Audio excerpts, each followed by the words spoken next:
Hi everyone, my series on tobacco control and harm reduction is coming to an end, but I sit down with the Union, the International Union Against Tuberculosis and Lung Disease, to talk about specifically why tobacco control is the preferred method of policy. Welcome to the Strong and Free podcast, where my goal is to showcase multiple perspectives on the topics and ideas of our time. Regardless of your politics and views, you will find a home here because I simply have no agenda to push. My name is Christopher Balkrin, and let's start the conversation. Hi everyone, I'm really excited to share this episode with you.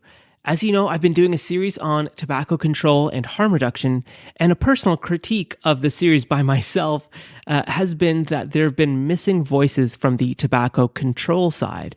I've had many harm reduction advocates on, and I just haven't been able to secure as many tobacco control advocates on. That ends today as I have the International Union Against Tuberculosis and Lung Disease, or commonly known as the Union, on. Now, if you're not familiar with the Union, it's a not-for-profit government organization. It's a global scientific organization headquartered in Paris. And its goal at a very broad level is to improve health for people in low and middle income countries, LMICs. I sit down with Dr. Gan Kwan, the Director of Tobacco Control at the Union. He's completed his PhD in public health and postdoc on tobacco control, but since 2009, he's managed China's Bloomberg Initiative tobacco control grants, developed campaigns, and conducted policy research. Also, Omara Dogar joined the podcast, who's a program secretary, lecturer, and research fellow focusing on tobacco control as well. During this conversation, I really put it to both Gan and Omara why governments should choose a tobacco control policy over harm reduction, and also why governments should not embrace harm reduction products that are being put out by tobacco companies. And I noticed that it was perhaps my own bias because I had so many harm reduction advocates on who posed these questions to myself. So I thought to pose it to Gan and Omara. The podcast does cut off near the end. Unfortunately, Zoom cut me off around 45-minute mark. But that said, it was a wonderful conversation. It will be available on my YouTube channel, so click the link below, and I'll definitely catch you in the next one. Omara, thank you so much for joining me on this podcast. I'm doing a series on tobacco control and harm reduction. And there's a lot to get to in our conversation. So what made you want to get into everything tobacco? Yes, thank you, Christopher, for having me here today. Well, trained as a medical doctor and an epidemiologist, and having been involved in tuberculosis care in Pakistan early in my career, I guess got me interested in infection control. And it didn't take me long to make the connection that tobacco has with most diseases, but particularly with TB. The infection rates of which doubles in smokers, and the risk of dying is twice compared to non-smokers. And moreover, 4 out of 5 smokers worldwide live in economically developing countries, so countries like Pakistan, India, China, where I was interested in working and which have a huge TB and HIV burden. That's what got me interested in the first place in promoting smoking cessation integration in health services in these countries, and particularly within programs for TB and HIV. You know, Omara, it's like sometimes we in the West, we have these blinders on when it comes to tobacco and cigarette smoking, especially in low and middle income countries. You just mentioned that 4 out of 5 smokers are in low and middle income countries. Can you, I know there's so many factors, economics definitely play a role in the accessibility of tobacco related products, but I also understand that there are cultural elements that play a role in tobacco and cigarette smoking in different regions and countries throughout the world. Can you speak to that a little bit? Yes, sure. And of course, Gan can probably speak better on these, but I'll just kickstart it. So I think the main reason for having such a high number of smokers in these countries is, first of all, the targeting for tobacco marketing and the industry's politics, because that has shifted over the years with, more stringent regulations coming in the developed parts of the world and less stringent, policies in low and middle income countries. The focus has shifted towards these for marketing, which has obviously promoted these products to, overall to the whole population, but specifically to women, children. There has been a boost in, niche products like smokeless tobacco, chewing tobacco, which is again a bigger problem in these countries than others. And over to you, Gan, if you want to add other reasons. First, sorry for being late. I got confused with the time. But I think I agree with Omara. It's really more about the advertising promotion activities of the tobacco companies.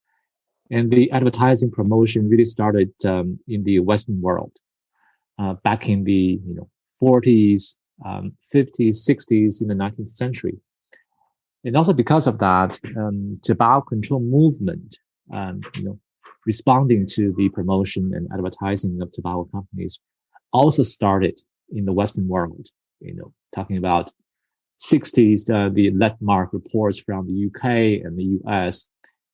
And the LMICs didn't pick up until, I would say, 90s, even in the 21st century, after the Framework Convention on Tobacco Control was adopted.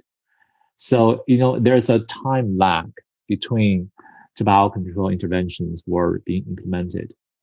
And that's a big reason why we're having so many smokers in this part of the world. Gan, thank you so much for joining, and I'm excited for this podcast because there's everyone's seen the outline, so there's so much to cover. But just on that last point there, what I find fascinating in the research that I've seen is also that tobacco in certain regions around the world are more directly connected to the economy of many countries, especially to specific economies within countries. Here in Canada, tobacco, in Ontario, tobacco is linked with the economy of the Mohawks of the Bay of Quinte First Nations community on the north side of Lake Ontario. And so I understand that this is also true for other countries around the world. Certain regions have tobacco inextricably linked to their economies and job opportunities as well. Actually, what we have been trying to do is really to put in place tobacco control interventions to convince the consumers to lower the demand of tobacco products. Hopefully, in turn, this will go up the chain to so that tobacco companies will reduce their production. And there's a very important question of what to do with tobacco farmers. Many of them are relying on tobacco products as their livelihood. And there's been excellent research in many parts of the world about how to transition tobacco farmers to other economic products, crops. We're talking about beans, talking about fruits, even vegetables. And,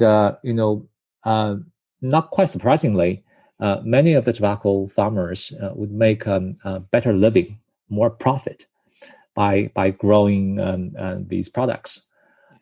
So there's a lot of research ongoing in many parts of the world. And, I think the evidence is accumulating and more and more convincing in this area. And, I was going to ask both you and Omara this because I feel like and I kind of alluded to this with Omara too, but there's this almost arrogance that I certainly have in Canada, the United States, for sure, about tobacco and cigarette smoking.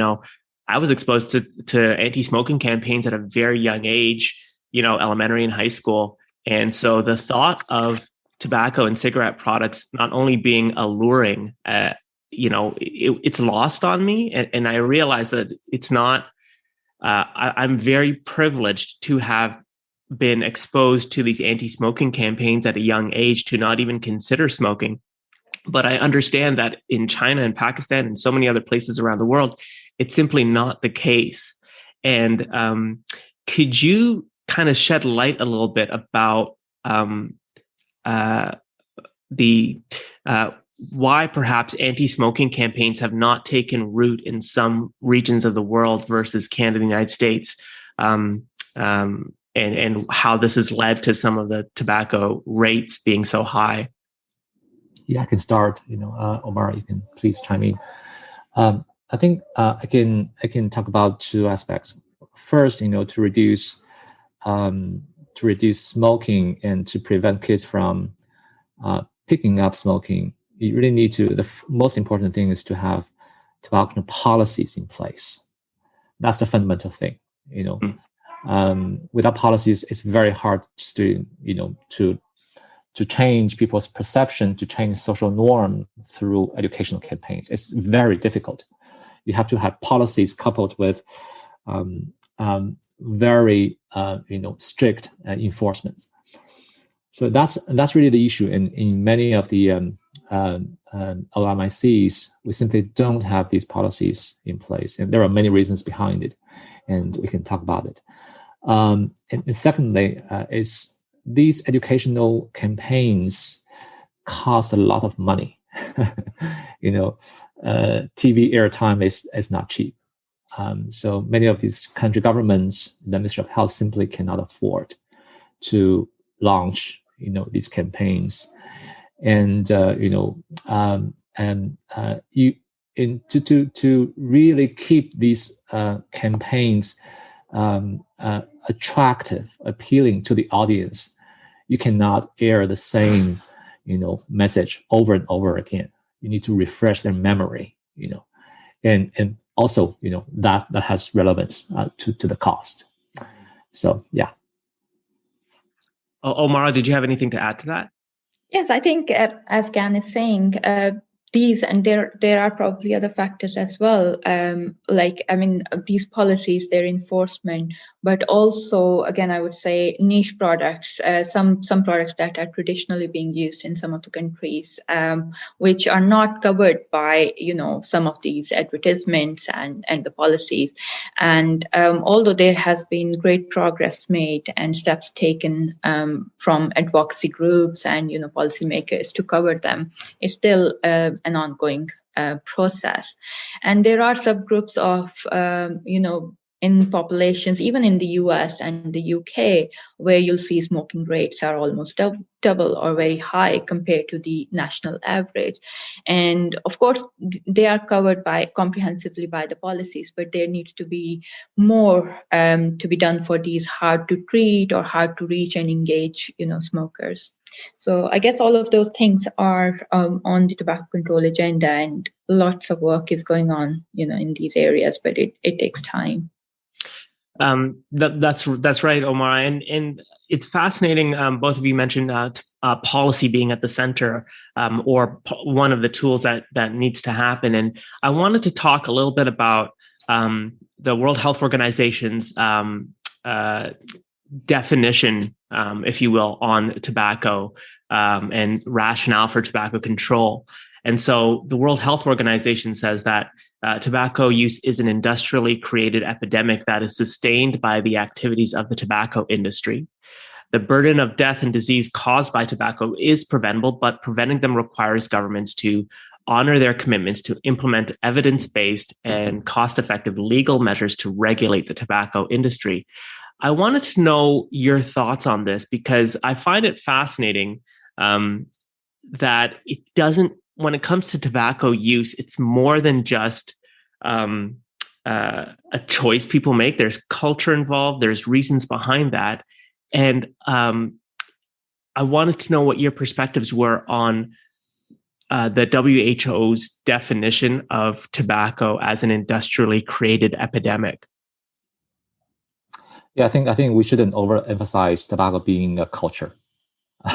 This is a manufactured culture by the companies. If without the advertising of the tobacco companies, the best example would be when some of the LMIC markets were opened opened to the transnational tobacco companies, there's an upsurge of women smoking in these countries. It's really the tobacco companies exploiting the opportunities of feminism, the need of independence of women, and really use that as an element in advertising of their products. So this is totally manufactured culture, if you call it.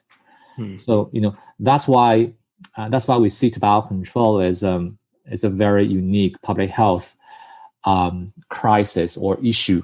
Then for instance, COVID. Here we have an enemy who is trying everything they can, not just to market their products, but also just to stop tobacco control policies from being adopted and implemented. That's why in the FCTC, as you just mentioned, a very important provision in FCTC is what's it called, Article 5.3, which is prevent tobacco industry from interfering in public health and tobacco control policy making. We see tobacco companies and tobacco control as irreconcilable interests, with each other. Sorry, Omar, go ahead. No, that's fine. I was just noting. Okay. Again, I wanted to explore that a little bit further because I see that point. I just wonder if I know the U.S. Surgeon General's report on tobacco came out in the 60s, and before that, tobacco use was very high. And I had this conversation with others, but there were also external factors happening in the economies. The world wars were happening, the rebuild after the world wars, and before that, the Great Depression. There was a lot of external factors causing these external stressors on people's lives, and the rationale of using tobacco or alcohol was much higher. I'd hate to say higher than it is today, because today we have so many other external stressors. But I can understand, in the absence of science and research and data, in the absence of the Surgeon General's warning, that tobacco companies saw this as an opportunity, of course, to market their products and get it more permeate the societies. And today, now with more research and more understanding of the causes, we can understand, that the harm that this was done by the tobacco companies and the industries today. But it seems that at that time, the tobacco industry was promoting products that maybe there wasn't as much awareness of the medical health impacts of them. What would you say to those that argue that they were literally just promoting a product that we had little research about in terms of the health impacts at the time? The important issue missing here is it's really the tobacco companies were misleading, were lying to the public. Back in the 20s, 30s, 40s, when, like you said, when the medical community were not aware of the harmful effects of tobacco products or smoking, there was a lot of research within tobacco companies. So they knew very well nicotine was addictive. They knew very well smoking could cause cancer. They were just not disclosing that to the public. At the same time, promoting these products to the public as well. So it's really that enraged the public. It was a deciding factor. One of the deciding factors to change the social norm, to change how people saw smoking, not just as a personal choice, health choice. It's really about, they were misled by the tobacco company. That's why you saw, there were multiple lawsuits by consumers against the tobacco company, and there was a master settlement in the United States. I'm sure you're aware of that. So that really set apart, tobacco control from other public issues, and that really changed everything we work in tobacco control. Omar, any questions and thoughts on that? No, I completely agree with Gan, and I think tobacco is more than the cultural or traditional influence, because there's a huge part which is played by the addiction itself, the nicotine addiction. And it's so addictive to the youth, to anybody, to hook them on for life. And that's something, even today we don't have treatments that are successful on everyone who gets hooked on tobacco use. So it's a huge, I think, a factor that needs to be kind of considered when you're thinking about tobacco, because it sets it apart from other types of, culturally, traditionally used, products. So just to add to what Gan said. And, today it's fascinating to see tobacco companies like Philip Morris International have on their website, committed to a smoke-free future. It's fascinating because there's now products that tobacco industries are pushing or producing that are address the other chemicals in the delivery mechanism of cigarettes, the 7,000 chemicals, and reducing that for those that are currently addicted to their products. What are your thoughts on that? Because it seems like the tobacco industry now recognizes, or at least tries to recognize, the past, and is trying to address, as you just said, Omar, that addiction to not necessarily nicotine, but the other chemicals that were inside the delivery mechanisms of their cigarettes for so many years. Omar, you want to start on that? No, Gan, you go ahead. I think, on the surface, from the statements made by Philip Morris, BAT, and so on and so forth, it's quite easy to get the impression that tobacco companies are changing, even to the extent they're working for tobacco control.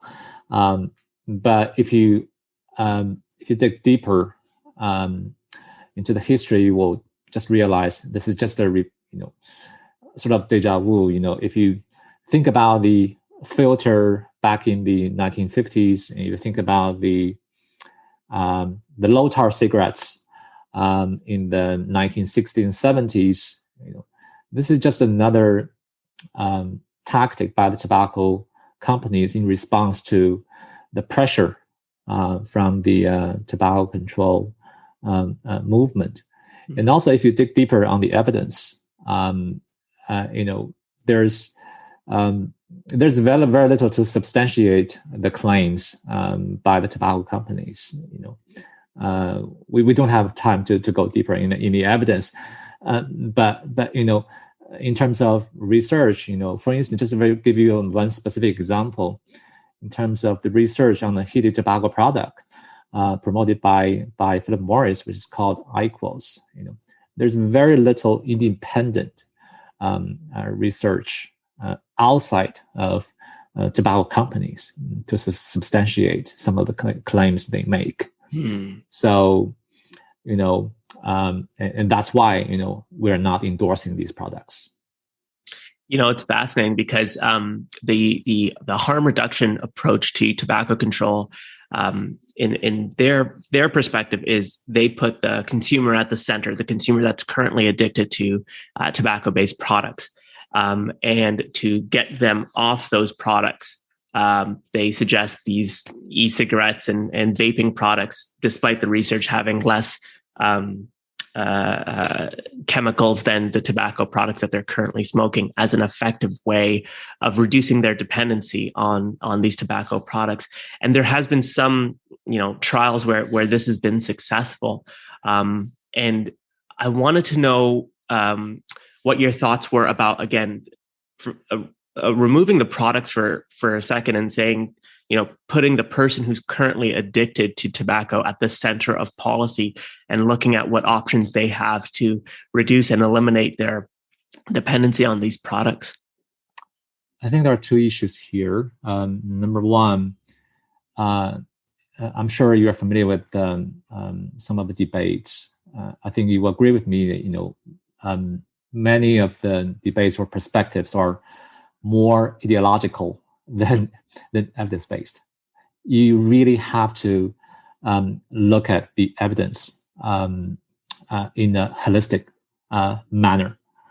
And secondly, I agree. Consumers, smokers need to be put in the center of the argument, but you really shouldn't ignore the potential collateral damage to non-smokers and particularly children.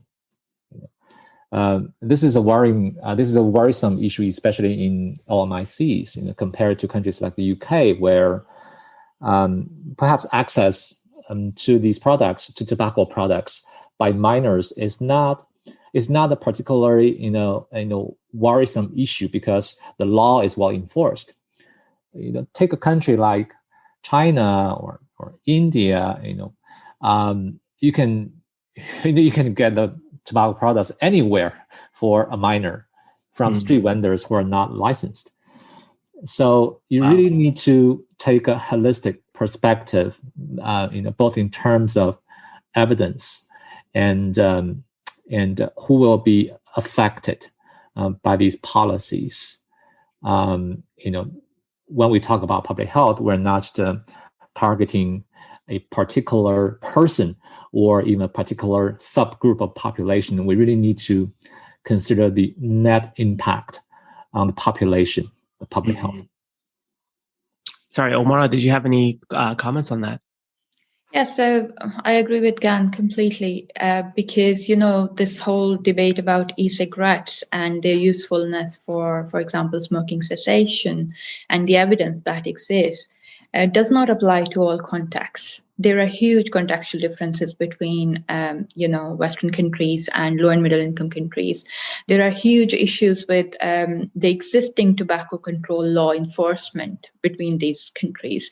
And in such a context where you are already fighting and struggling with the huge tobacco use burden in these countries, where you're not only faced with tobacco companies, advertisement and marketing and politics and economic pressure, also with new products and, the hookah and the chewing tobacco, all these avenues that are being manipulated and used by the tobacco industry more and more so, that you also have this epidemic of, electronic cigarettes, because again, we don't have the resource to enforce laws in these countries. And it could be a start of something which will get out of control very quickly if it happens. Yeah, it's again, you mentioned, the access to tobacco products for minors is so it's so easy in countries like India and China and Pakistan. And again, it's the Western bias that I have. I'm like, well, how could that be, right? And it's because tobacco products here in Canada are so highly regulated. They're behind a gray cabinet behind a convenience store, counter. You don't see the product itself until you ask the person to open the counter and then specify what product you want. And even when you do get that product, that there are labels on it saying that, it causes lung cancer and other things like that. And I think that, partially that's the reason why Canada also legalized cannabis, to regulate it so that it doesn't get into the hands of young people, especially. Do you see merit in governments regulating vaping and e-cigarette products so that it can be at least passed through Health Canada and other regulatory bodies, so that at least the products themselves are passed through a safety check, so that people who do use them are of age, they're choosing it, and it's a safe product? Absolutely. But you really need to look at the available evidence. First of all, going back to the impact on youth, we call it gateway effect, meaning that non-smoking adolescents, once they are addicted to nicotine through e-cigarettes, and it's quite likely they will move on to smoke real cigarettes. There's a lot of research showing that there's more and more research showing that there is gate effect with e-cigarettes, and even in cessation, or transitioning smokers away from cigarettes to e-cigarettes, the evidence is really far from conclusive. Mm. First of all, a lot of smokers who seemingly transition away from cigarettes to e-cigarettes end up being dual users, meaning they're still addicted to nicotine and they're still smoking cigarettes. And there's a more and more research showing the damaging effect of dual use of both cigarettes and e-cigarettes. Wow. Even in some of the clinical trials that have been, promoted by the harm reduction advocates, if you look at the reports, some of the reports who have done systematic review of the evidence of cessation, they are really not seeing e-cigarettes as a cessation product because the evidence is far from conclusive. So, we're not against regulating these products, but it just the evidence is not there. One of the fundamental principles in public health is to be evidence-based, because you don't want to risk the lives of the population. Mm-hmm. To use an analogy, if you want to approve a vaccine, you need to be perfectly sure it's going to be safe, right? Yeah. So that's very easy to understand. Mm-hmm. So, sorry, Omar, did you have anything to add to that? No, I guess, again, just to reiterate what Gan is saying, that there needs to be evidence, and these clinical trials need to be done in other populations, in subgroups of populations within these countries, in different contexts, because all of that is really important before you can take a holistic approach on the issue, rather than selected studies on certain populations or certain groups that show that it is effective. And also, we don't know the long-term effects yet of nicotine itself, or e-cigarettes use. So I think there needs to be more research on the area. And, as both of you mentioned, the research is so critical because, my heart goes out to somebody who's really addicted, or family members really addicted to tobacco and tobacco-based products, and, all types of health effects are happening as a result of that. And nobody wants to see that, obviously. But I do wonder about there's also a real stigma too with smoking. And people do say, some harm reduction advocates do say, with increased tobacco taxes, for example, that people who are truly addicted to cigarettes and tobacco-based products will go to other jurisdictions to seek out tobacco-based products that are being sold at a lower rate. In fact, I had somebody on who mentioned that people go out of state in the United States to purchase tobacco products because they're cheaper, or there's a black market that develops as a result of tobacco taxes. What are your thoughts on that? Because I think that the intent of tobacco taxes is true. The altruistic intent is there, but it has the real ability of creating this black market, or regional or different regional approaches to tobacco as well. It's very intuitive to that if you increase the price, people will naturally go to a administrative region where price is still low, bootlegging, illicit trade, but if you look at the evidence base, especially for a country where tax and price of tobacco products have been increased, there's only a slight increase in illicit trade, and if you look at the government revenue, it still increases a lot. It doesn't mean the government is losing revenue. If you look at the impact on population, smoking prevalence decreases as a result. So it's really still a very effective intervention. It's really the tobacco companies that we have seen is really exaggerating the impact of tax increase on illicit trade. For instance, in many countries where for instance, we see probably 10% of the tobacco market is from illicit trade. And if you look at tobacco companies, number is about 30-40%. So they're really exaggerating this as a means to obstruct the tax increase from happening.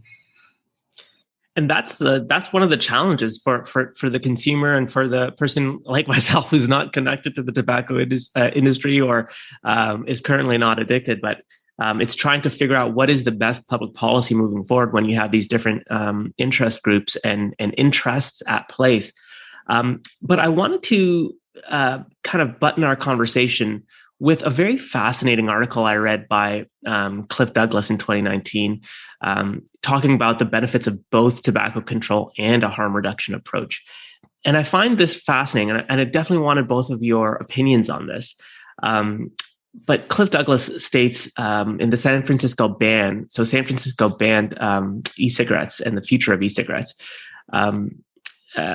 Professor Douglas states, as part of such efforts, the FDA should review the plethora of e-cigarettes on the market and implement regulations to reverse the youth epidemic, starting with a ban, like Michigan's, on flavored products that have not undergone pre-market review and received market authorization by the agency, which is, I think, what we've discussed today. Against this backdrop, the nation must also stay focused on the public health bullseye, ending smoking by maximizing proven evidence-based interventions, such as coverage for FDA-approved cessation medications, counseling, taxation, clean indoor air policies, raising the minimum age to 21, and counter-marketing. E-cigarette policy should ensure product safety, prevent youth initiation, and advance overall goal of elimination of combustible tobacco use. And I find that fascinating because it's really the blending of both tobacco control with heavily regulated e-cigarette products. What are your thoughts on that? Because it seems like it's a much more kind of middle ground approach governments can take. Absolutely. Still, you need to go back to the evidence. Every decision you make in public health policy making needs to be based on the best available evidence. Yeah. The evidence is just not there for us to have any confidence to regulate e-cigarettes in a way that they will only be available to smokers.